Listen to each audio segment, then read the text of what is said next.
In 1988, Kalonzo was re-elected back to Parliament unopposed. And back in Parliament, he was elected to the post of Deputy Speaker of the National Assembly, a position he held for 5 years.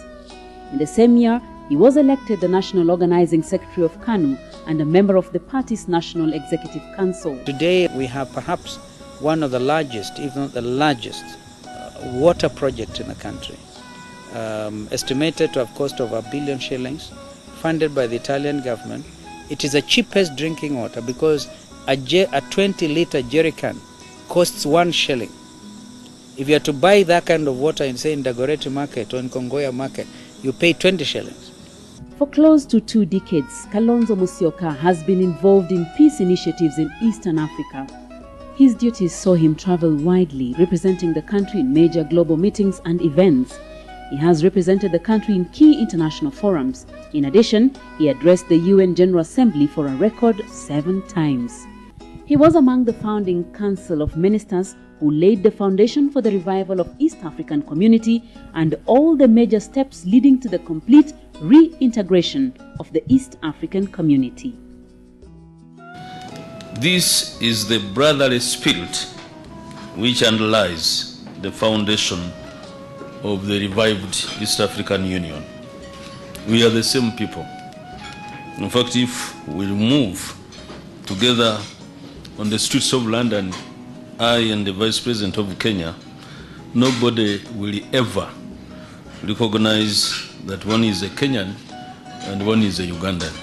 This visit should be seen as Kenya's determination to ensure there is no aspect, there's not the littlest amount of doubt when it comes to the brotherly relations between Kenya and Uganda, and indeed all of East Africa. Kalonzo has served the country in different ministries under the regime of 2 presidents.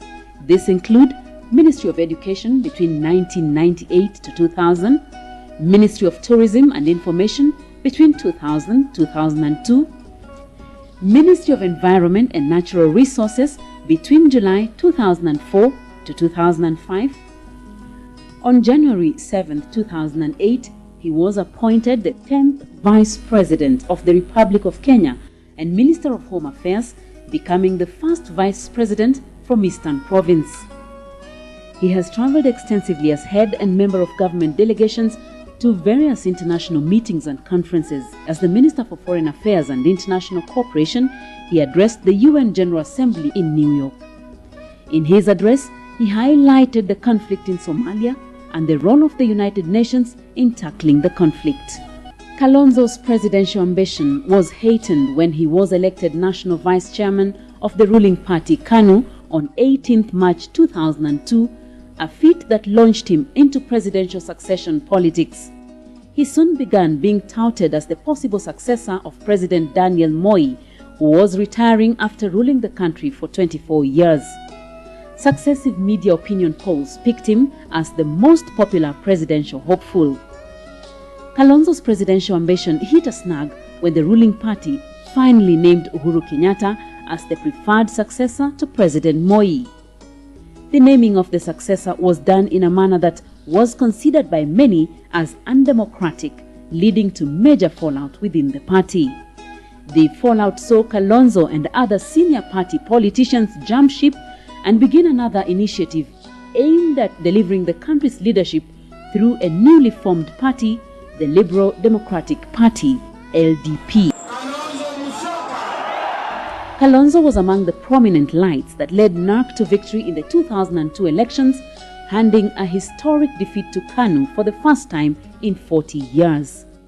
During the 2003 cabinet appointments by President Kibaki, Kalonzo was taken back to the Ministry of Foreign Affairs, where he continued his crusade of chairing peace meetings and spearheading peace initiatives in African countries like Sudan and Somalia within the framework of IGAD. Kenya is deeply concerned about the political situation in Somalia. We have not only borne the heaviest burden of hosting thousands of fleeing Somali refugees since the overthrow of Siad Barre, but also suffered the consequences of the proliferation of illegal arms.